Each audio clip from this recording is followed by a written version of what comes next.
Bueno, buenas tardes. Bueno, un poquito tarde, pero vamos a intentar no extendernos porque luego sé que tenéis los talleres, ¿no? A partir de las 4:30.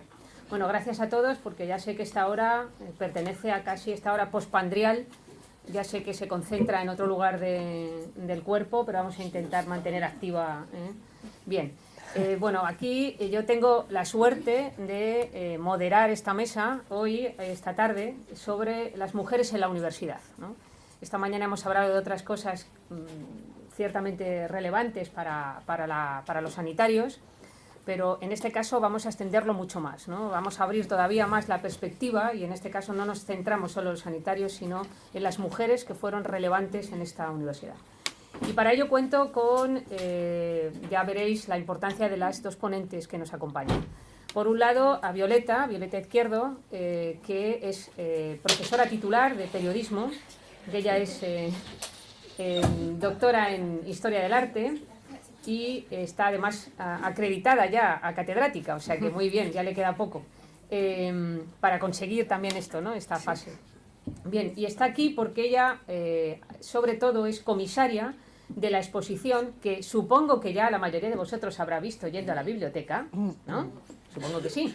Bien, y si no, pues ya sabéis, ¿no? Una de las cosas que tenéis que apuntar al salir de aquí, bueno, salir de los talleres, ¿vale? Que es ver la importancia que tuvieron esas mujeres en un mundo muy masculino, y no solamente porque fuera un mundo de hombres, sino porque era un mundo con mirada masculina, que ya veremos eso también la importancia que tiene para nosotras, ¿no? Ya os digo que ella es la comisaria de la exposición, las primeras profesoras de la universidad dentro de un programa mucho mayor que es el de académicas UCM, ¿no? Universidad Complutense. Y bueno, yo creo que mejor os dejo con ella para que os cuente el proyecto y cómo esto fue, bueno, sobre todo cómo va surgiendo y que nos vaya contando algunas cosas que me han parecido muy, muy interesantes. Antes de nada, decir que este proyecto está organizado por la Unidad de Igualdad de la Universidad Complutense de Madrid. Es un proyecto que empieza con una investigación denominada Académicas UCM, creo que aquí detrás tenéis la página web, que recoge toda esta investigación, todo el trabajo que estamos realizando hasta el momento. Entonces, el proyecto partió de la idea de rescatar y de hacer un poco de historia complutense desde el punto de vista femenino, rescatando a aquellas mujeres que ejercieron la docencia y la investigación en esta universidad. Aunque os parezca que es algo muy antiguo, lo cierto es que es muy reciente. Y quiero daros una fecha muy importante, que es la fecha del 8 de marzo de 1910, que justamente ayer celebramos el Día de la Mujer, pero también podríamos celebrar esto, especialmente las mujeres, que es el día en el que se firma un Real Decreto por el Ministerio de Instrucción Pública, a través del cual se permite a las mujeres acceder a la universidad, a los estudios oficiales. Fijaos qué importante. Antes de eso, las mujeres no podíamos estudiar en la universidad de manera reglada. Claro que hubo casos excepcionales de mujeres que pudieron formarse, pero más bien debido a sus circunstancias sociales, a pertenecer a una familia acomodada, a tener acceso por vías no oficiales al conocimiento, pero son casos muy excepcionales, se podrían contar con los dedos de la mano. Por tanto, si las mujeres accedemos en 1910 a formarnos de manera reglada, institucional, en una universidad, aquí en España, ¿cuánto tiempo tendrá que pasar para que podamos ejercer como docentes e investigadoras? Pues mínimo 6 años de formación académica, más luego unos cuantos más para doctorarnos. Lo cierto es que nos encontramos con que las primeras mujeres que ejercieron la docencia están datadas en torno a los años 20. Esto nosotras lo hemos encontrado en el Archivo General de la Universidad Complutense de Madrid, que es donde se guardan todos estos datos, que ni siquiera están en las facultades. No podemos acceder a los archivos de las facultades. Bien, cuando empezamos a hacer este trabajo nos dimos cuenta que la universidad y la historia de España tiene un ínterin, como sabéis, en el siglo XX debido a la Guerra Civil Española. Empezamos a ir a la universidad, se empiezan a formar, entran en los años 20 a dar clase, pero muy minoritariamente y en puestos bastante secundarios, profesoras ayudantes, profesoras auxiliares, pero nunca profesoras titulares y mucho menos catedráticas. Así que nos dimos cuenta que en esa primera fase de lo que se denominaba la Universidad Central de Madrid, que todavía no tenía el nombre de Complutense, había pocas mujeres. Os diré que el dato es exacto, ya lo tenemos porque lo hemos encontrado, son 63 mujeres, las que había hasta 1939. Sucede la Guerra Civil Española, hay un ínterin para todos, hombres y mujeres, por supuesto, la enseñanza se paraliza y después de la Guerra Civil ya se sabe lo que sucede. De nuevo, reincorporarse. Otra vez las mujeres vuelven a tener muchos obstáculos para ocupar cargos importantes y desarrollarse profesionalmente.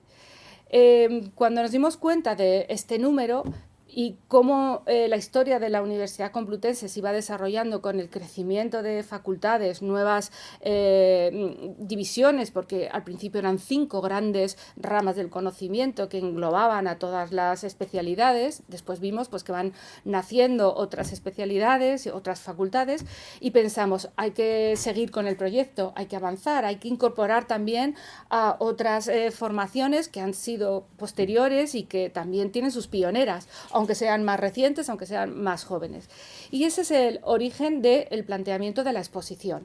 El proyecto de investigación, después dijimos hay que sacarlo a la sociedad, tienen que ver a estas mujeres, se tienen que conocer, podemos ir incrementando a medida que vayamos por los distintos centros de la Complutense y vamos incorporando. De tal manera que hoy en día la exposición está en su 15ª facultad, estamos en enfermería, fisioterapia y podología en vuestro centro y queremos seguir recorriendo otras facultades, nos faltan 11 facultades, así que es un proyecto en crecimiento, es un proyecto que va a dar cabida, por supuesto, a todas las ramas del conocimiento, a todas las facultades.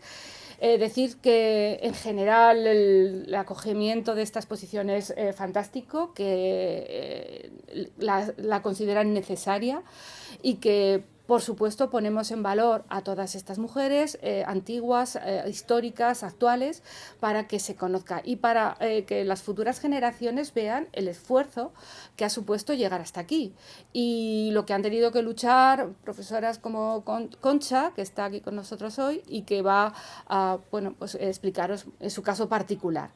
Lo cierto es que en algunas facultades como en esta tenemos la opción y la oportunidad de tener a una protagonista que además forma parte de la exposición, como habéis visto, el cartel.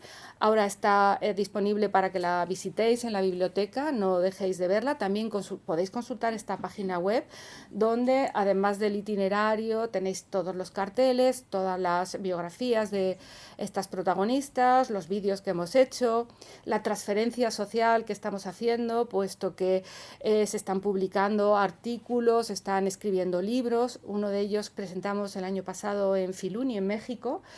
Precisamente era el acceso a la universidad de las mujeres en España y en América y poníamos un poco en relación cómo ha sido el proceso en otros lugares del mundo, porque esto ha pasado en España, pero que ha pasado en otros lugares. Casi vamos a la par. Lo cierto es que a nivel internacional tampoco vamos muy atrasadas con respecto a otras naciones. Esto quiere decir que es un problema que había sido un problema endémico para las mujeres. Y afortunadamente hoy tenemos que regocijarnos que eso está cambiando, que hay facultades donde hay gran mayoría posiblemente en esta, mayoría de mujeres y que es un logro y una alegría, pero que no debemos olvidarnos de las luchas, las conquistas, nuestras pioneras, estas mujeres que tardaron y lucharon tanto por conseguir algo que para nosotras hoy en día es algo más accesible. Es lo que llamamos pues, cultura complutense, cultura feminista y cultura pues, educativa y universitaria.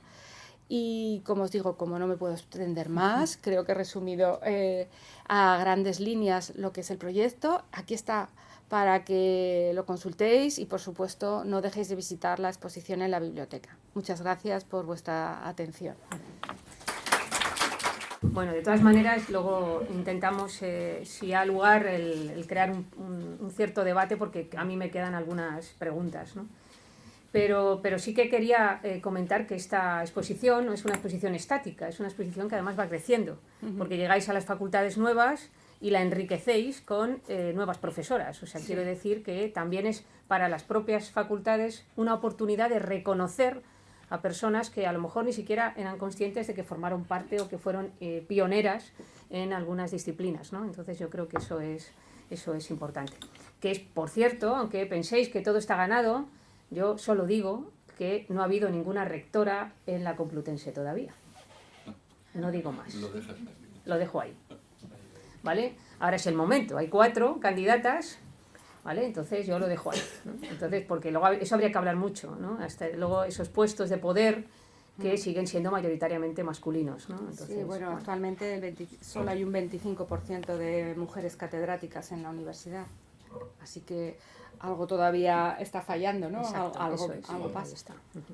Bien, entonces ahora lo que quería es, aprovechando la oportunidad que nos ha dado Violeta con esta exposición magnífica, que además yo creo que debería ser el inicio de muchas otras itinerantes por las facultades, quería presentaros en persona a una protagonista, que yo creo que eso es lo fundamental, que bueno, pues tengo el gusto además de conocer, a la que tengo profundo cariño y respeto y admiración, y que espero que todos hayáis visto al entrar su foto.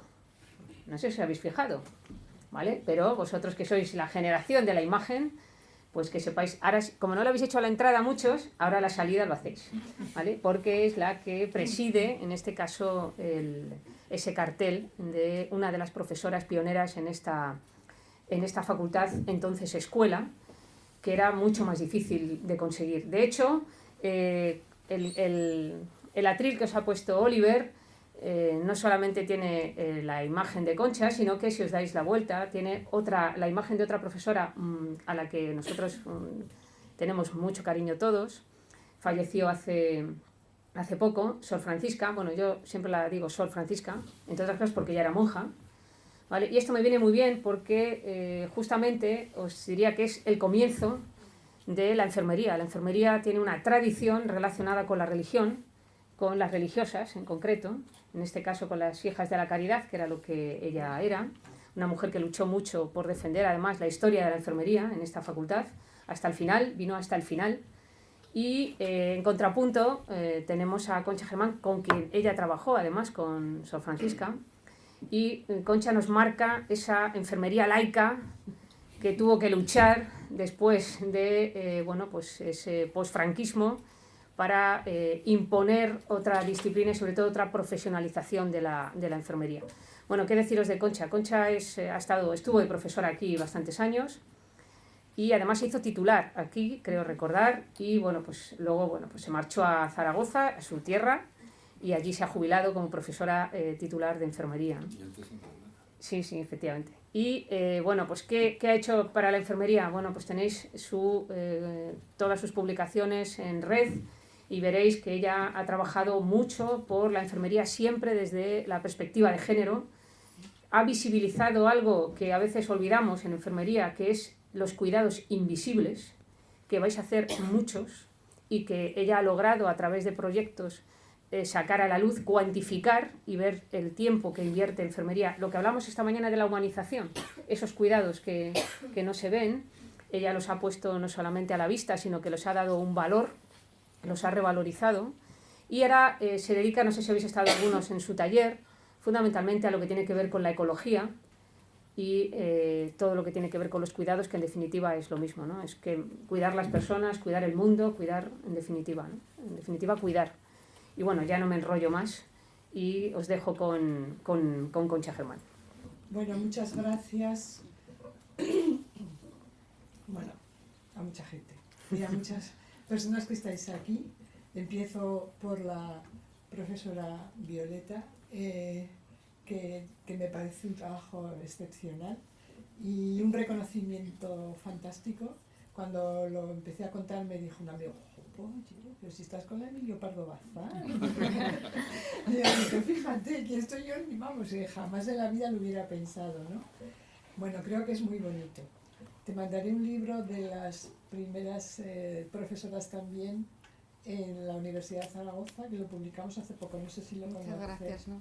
Te lo mandaré, yo me lo imaginaba. Lo hicimos en unas cuantas, o sea, no... Bueno, lo importante es que se está haciendo en otras Eso es. facultades Sí. también. Exacto. Sí, sí, porque yo tuve la oportunidad de trabajar con historia, que fue directora de tesis con Sudo Miqueo, de historia de la medicina, y montamos un seminario de historia de la enfermería y otras disciplinas, o sea, los que quisieran. Y bueno, eso nos ha llevado a tener varias tesis de historia muy interesantes. Bien, voy a hacer un pequeño recorrido y tengo que hacerlo con mucho cuidado porque yo me enrollo con facilidad. Y entonces, mira, quería contaros algunas cosas. Estos son los que nacieron en la época del siglo XIX. Este es el nacimiento. Es decir, por un lado tenemos a Concepción Arenal, que fue de las primeras que dijo, oye, ya que las señoras cuidan, pues les vendría bien que se les pagara, ¿no? Las enfermeras para los pobres, por lo menos. Ella venía de buena familia. Bueno, a mí me fascina Concepción Arenal muchas cosas. Semmelweis, que fue un médico que se fijó en que los partos que atendían las matronas tenían menos fiebres puerperales que los que atendían los estudiantes de medicina, que salían de la anatomía y sin lavarse las manos hacían el parto. No, bueno, a Semmelweis le costó la cárcel, no la cárcel, él era psiquiátrico, y el hombre fue un fracasado, o sea, una pena, ¿no? Tenemos a Florence Nightingale, que, bueno, pues siguen publicándose cosas sobre su vida que son útiles para el siglo XXI. He dejado un librito en la biblioteca, que yo he escrito el capítulo de los autocuidados eco-holísticos. O sea, no solo ecológicos, sino porque también cuidaba el estado del bienestar emocional de los soldados enfermos.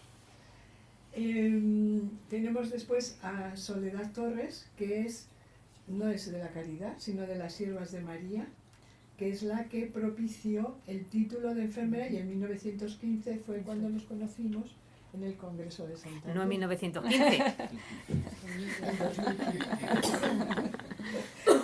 Bueno, Imagínate qué bien me conservo.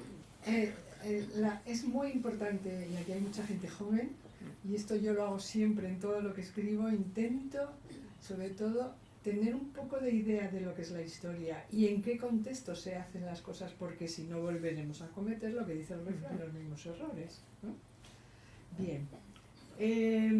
Después tenemos a Henry Dunant, que es el que fundó la Cruz Roja, y es el único que se fijó en los trabajos de Florence Nightingale. Ya sabéis que Florence Nightingale lo primero que hizo fue lavanderías y a poner todo limpio, y después lo que hizo fue medirlo y crear el diagrama circular con los cambios que se producían. El diagrama circular es un invento de ella. O sea, una mujer, bueno, venía de clase muy bien, y, en fin, no tuvo hijos, su padre la trató como si fuera un chico, en fin, esas cosas, contextos. Y luego está Julio Verne, que es el primero que habla de los hospitales pueden ser peligrosos, mejor atender a los enfermos en su casa, ¿no? Cosas que, bueno, no estaban mal planteadas. Y después está Federico Rubio, que es el que crea la primera escuela, que es la escuela de la Clínica de la Concepción, claro. Pero que este señor conoció a la Florence Nightingale y nunca la citó, porque estuvo además, en fin, un señor un poquito raro. Bien, sigamos. Ahí no se ve. ¿Sí? Sí, se ve. Bueno, quiero deciros que los trabajos que nosotros hemos hecho en historia sobre practicantes y matronas se basan en la ley de 1857. Podríamos ir más atrás, pero no viene al caso.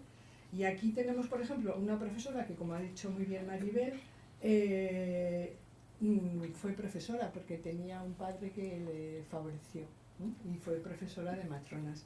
Después tenemos a los multitud de practicantes y el primer colegio de practicantes que hubo, y después hay un libro que lo hizo una enfermera que estudió la historia de los practicantes y los practicantas. ¿Sabéis por qué las mujeres hacían practicantas?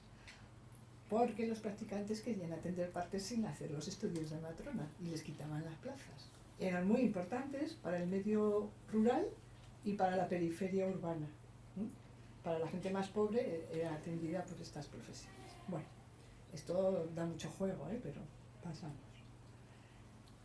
Aquí tenemos el comienzo de la Cruz Roja, que está en este caso la reina Victoria Eugenia, porque su hijo era pequeño cuando murió Alfonso XII, y entonces ella hizo de reina y fue cuando va creando pues, el hospital de, ¿cómo se llama? El hospital de la Cruz Roja de Madrid, que al principio iba a ser solo para las criadas y para los nobles, las criadas de los nobles, y en fin, luego hay más cosas. La Angolotti, la historia de Marruecos, que es cuando sale... Se empezaron a hacer unas películas interesantes y luego no sé qué pasó con aquella serie. Y luego a la derecha tenemos en realidad son 3, de las famosas enfermeras becadas por la Fundación Rockefeller para estudiar en Estados Unidos.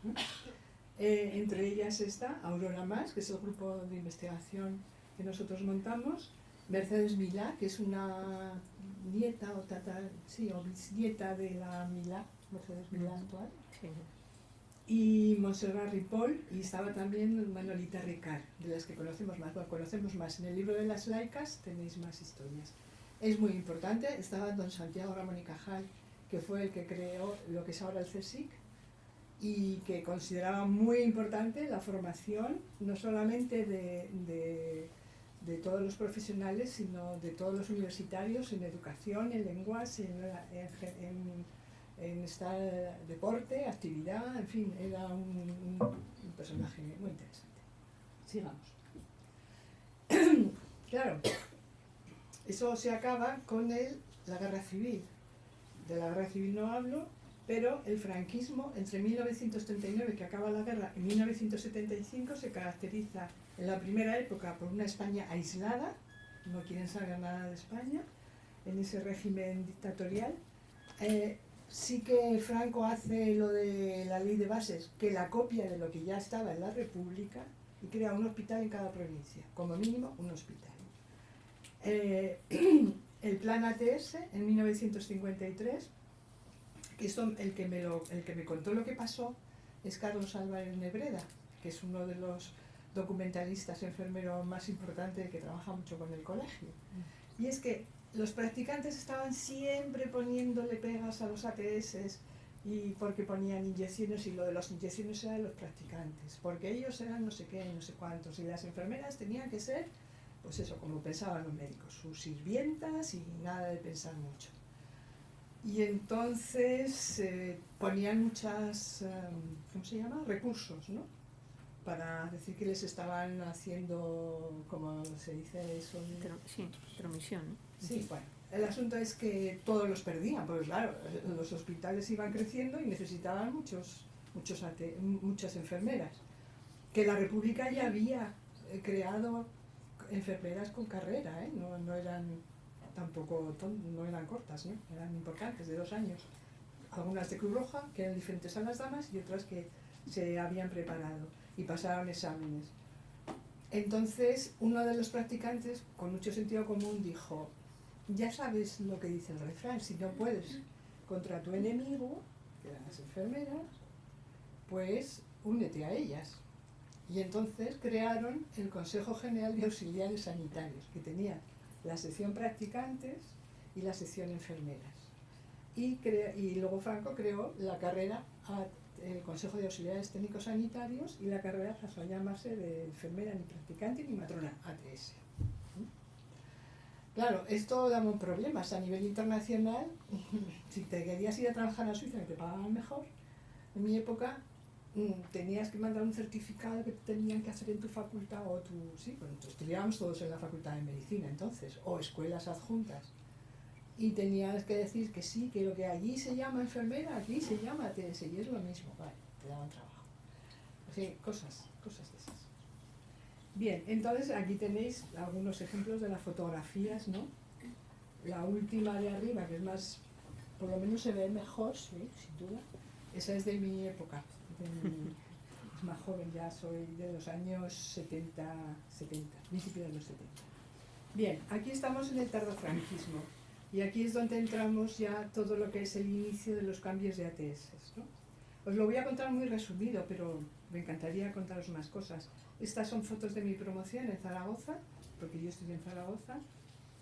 Y bueno, pues en esa época se abre al turismo, con lo cual ya venían las suecas y venían con minifaldas, iban en bañador y esas cosas, que era una novedad para el franquismo. Bueno, faltaban enfermeras, ATS. Teníamos los mismos programas después de 20 años o más que al comienzo. Todos los profesores de teoría eran médicos, todos, y de prácticas solo había las enfermeras. Nunca nos hablaron de la palabra cuidados. Y lo digo, y lo tengo escrito por todos lados. Y os juro que es verdad, nunca nos hablaron de cuidados, porque el cuidado era cosa de las mujeres. Desde que nosotros empezamos a hablar de cuidados, ya avanzados los 70-80, todo el mundo cuida. Digo, sí, sí. ¿Cuánto? ¿Cómo? ¿Dónde? Para hacer las cosas con cuidado no es lo mismo que cuidar. Empecemos por ahí, ¿no? En fin, se dirá. Había gran descontento porque los alumnos en prácticas pagábamos la matrícula y encima cubríamos plazas porque faltaban ATS. Solo recuerdo que en la clínica de la Concepción de Madrid, a través de gente que me ha hecho llegar cosas, pues a lo mejor en tercer curso de ATS, que eran 3, les pagaban algo. En Europa también había un problema de falta de enfermeras, porque también se estaba creando el bienestar y todo esto, pero les pagaban a los estudiantes de ATS, de enfermeras, les pagaban algo, no mucho, pero algo. Bueno, y luego el salario era de un obrero, 1,9 en lugar de 3,6, o sea, una miseria. En el convenio de 1968 entre la Iglesia y el Estado, el 40% de las órdenes religiosas no tenían ninguna titulación, por lo menos el 40% no tenía ninguna titulación. Y eran las que tenían las llaves con los catedráticos, en fin. Yo estudié en la escuela pública de Zaragoza. Había que recuperar el nombre de enfermera porque todo el mundo se llamaba así, ¿no? Y bueno, se quería unificar el colegio. A ver, sí, ahora sí. Bien. Del año 53 al año 80, porque ¿qué es lo que era el primer ATS? Yo me gusta utilizar este sistema de la Nancy Fraser, que es escalas de justicia, que es cómo se crean las desigualdades en la sociedad. Y aquí habla de las desigualdades sociales y de las desigualdades de género. Sirve para las dos cosas, que es lo que nos pasa muchas veces a las mujeres y más en una carrera feminizada como es la de enfermería. Entonces está la R del reconocimiento, en aquel momento era una imagen doméstica y manos de obra gratuita. La rueda, porque todo esto está encadenado, la idea de la redistribución, que es el salario, cuánto te pago, entonces según te veo, te pago. Por ejemplo, nosotros hablábamos en mi época heteroidentidad, no es cómo me veo yo, sino cómo me ven otros. Y estamos hablando que era muy frecuente que te vieran como mera auxiliar, como una mujer con vocación, pero casi como caritativa, ¿no? Aunque no fueras monja. Y entonces, claro, salario bajo. Y la heteroidentidad no coincidía, y esto no se ve pasando. Ojo. Y después, dependiendo de lo que te reconocen, te pagan, está también la representación. Y entonces, en esa época, nosotros decimos que había anorexia de poder. O sea, ni por el foro a la mayoría de las enfermeras, ni enfermeros se les ocurre. Enfermeros, es que ellos eran ATS o practicantes. Esto cambia a partir del diplomado, pero en la época mía los ATS era como si fueran practicantes. Bien. ¿Cuáles son los cambios sociopolíticos de la transición del 76 al 78? Pues muere Franco, hay muchas movilizaciones, gana Adolfo Suárez, las primeras elecciones, un centro democrático, se crea el Ministerio de Sanidad, la Constitución española, la legalización de la píldora contraceptiva, los hospitales comarcales. Estas son algunas de las mejoras. Y en esa época es cuando nosotros saltamos a la sociedad y a la prensa. Y es cuando se produce las primeras huelgas y manifestaciones, que hubo muchísimas. Se calcula que más de 75.000 personas estuvieron participando a lo largo de varios meses, entre junio del 76 y julio del 77, o sea, 13 meses en toda España. Y esto, muchísimas manifestaciones, nunca tuvimos ningún problema, ni de tensión, ni de conflicto, o sea, todo se hizo muy pacíficamente. Esto también hay que decirlo. Y se reivindicaba el título de diplomado universitario de enfermería, el profesorado enfermero, la unificación colegial y el salario digno. Seguimos. Esta foto es de Galicia, la primera foto que he conseguido de los estudiantes de Santiago de Compostela. Y todo esto está contado en este libro, que es La Revolución de las Batas Blancas, que aquí no, que tiene una parte de enfoque feminista, con todas las asociaciones y cosas interesantes, otra parte de historia de España, que no nos habían contado, por lo menos en mi época, y luego ya todo lo demás es de ATEX, es ADIPROM. Bien, los logros, primero son lo que se consigue. Se recupera el nombre de enfermería en diciembre del 76, el título de diplomado universitario de enfermería en el 77, no hay obligatoriedad del internado, que antes sí lo había solo para las mujeres, no para los hombres, las escuelas se hacen mixtas y el colegio unificado. Y después, cuando ya existe el Consejo General, se pide la convalidación de las enfermeras que habían hecho el título de Estado a ATS, que se consiguió bastante gente. Se reconoce el 3,6 inicialmente, los estatutos colegiales, en fin, distintas cosas más, ¿no? Y luego ya los fisioterapeutas y los podólogos que se querían ir, pues ahora que se vayan.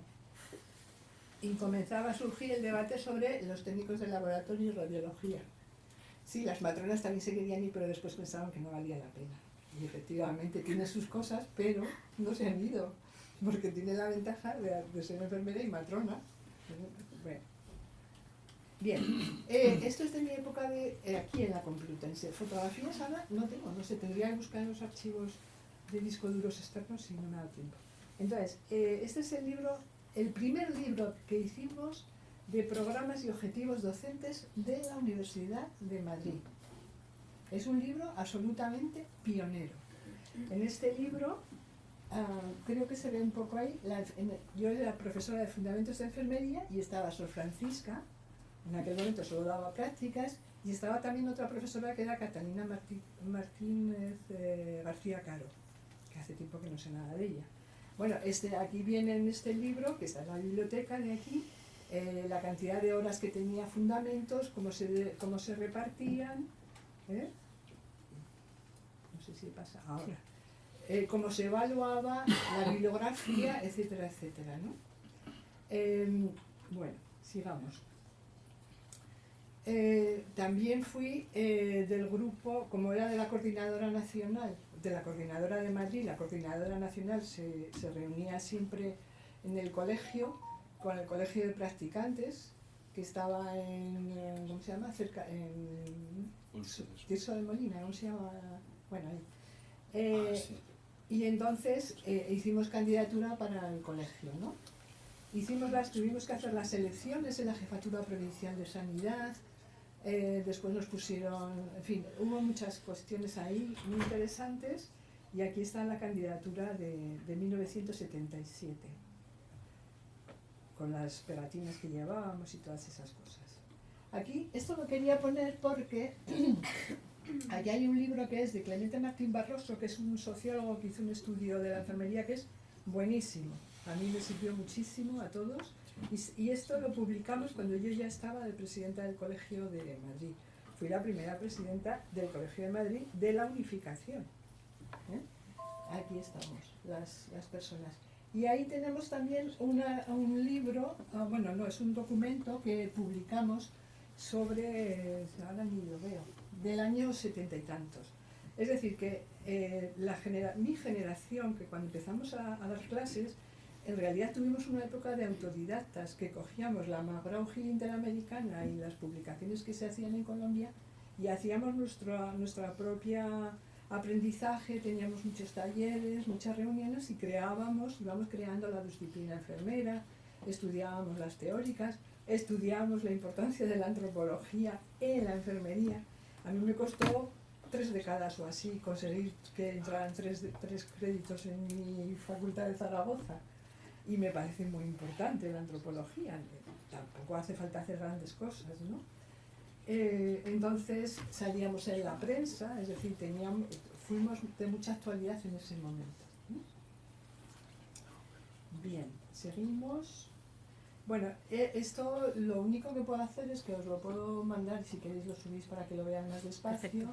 Porque aquí lo que estoy haciendo son épocas, ¿no? De las que ya os he hablado. Entonces, claro, de alguna forma siempre está la parte política, el contexto social y después los cambios en la carrera.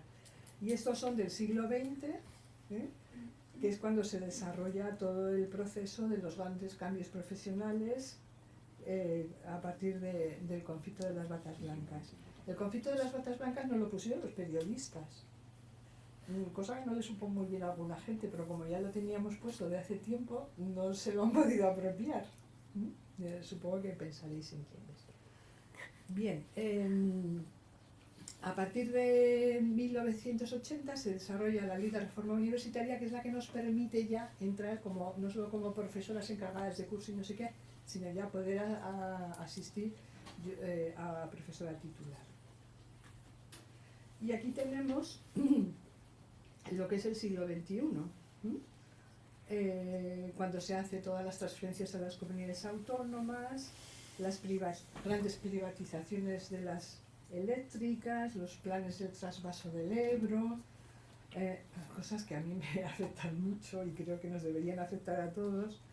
Y nosotros iniciamos lo que es el máster, hicimos primero un título propio con la Universidad de Zaragoza, me costó lo suyo, y después conseguimos hacer un máster interuniversitario con 8 universidades, y como ya estábamos en Bolonia, yo fui representante española de Bolonia en el proceso de enfermería, he dejado libros en la biblioteca, y se empezaron ya a desarrollar las especialidades de salud mental y matrona. Luego tenemos la época del 2004 al 2011, se pone en marcha primero pusimos los másteres y los doctorados antes que los grados, en 2006, oficiales. Después en el 2008 entran ya los grados. La Zaragoza fue de las 3 universidades, la primera pública que empezamos en 2008. Eso, os imagináis que eso lleva mucho movimiento, 8 universidades por aquí, reuniones pues claro, me conoce mucha gente en España por razones obvias.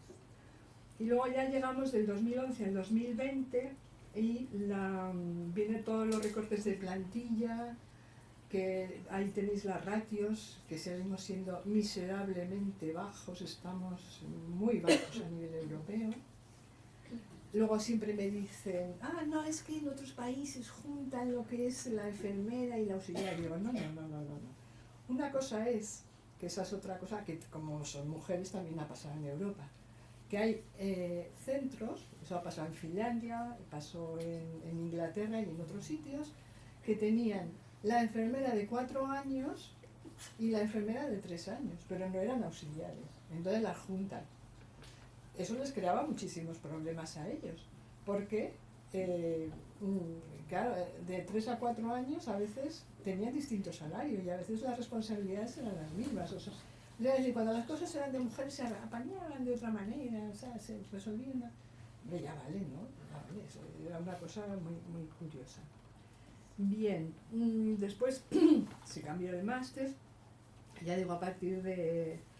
Y bueno, seguimos en esa situación de precariedad. La precariedad es muy es muy dañina, porque aunque tú tengas una muy amplia formación, para eso están también las especialidades y además hay unos protocolos. Entonces, si cambias ahora trabajas aquí 3 meses, ahora trabajas allí unas semanas, luego te vas al otro lado y cambia.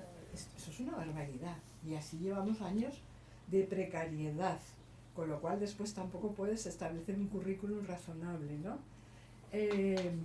Y bueno, ahora tenemos el conflicto de la primaria, ¿no? Bueno, no solo tenemos muchos, pero estoy ahora estudiando, bueno, ya lo tienen estudiado y está experimentándose en lo que se llama la consulta de alta resolución de cuidados de enfermería, lo que le llaman el programa CARE, que tiene establecidos toda una serie de protocolos para poder hacer consulta, lo que se hacía, lo que también se ha hecho en urgencias, ¿no? Que primero pasas por un triaje y en función del triaje pues vas a ver si después pasa a un médico u otro. En este caso pues la enfermedad lo puede resolver y no tiene por qué. A la gente de la calle, esto es un problema que tenemos que verlo desde distintas perspectivas, porque los familiares no reconocen mucho a la enfermería, pero en privado.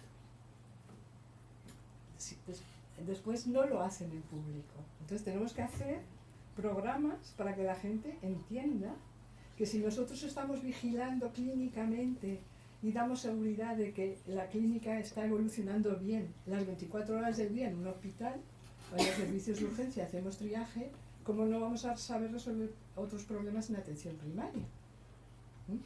Y que además hay problemas que se resuelven a lo mejor sin ni siquiera dar medicación, sino simplemente con trabajos que tienen relación con el bienestar y quitarles miedo, etcétera, etcétera, ¿no?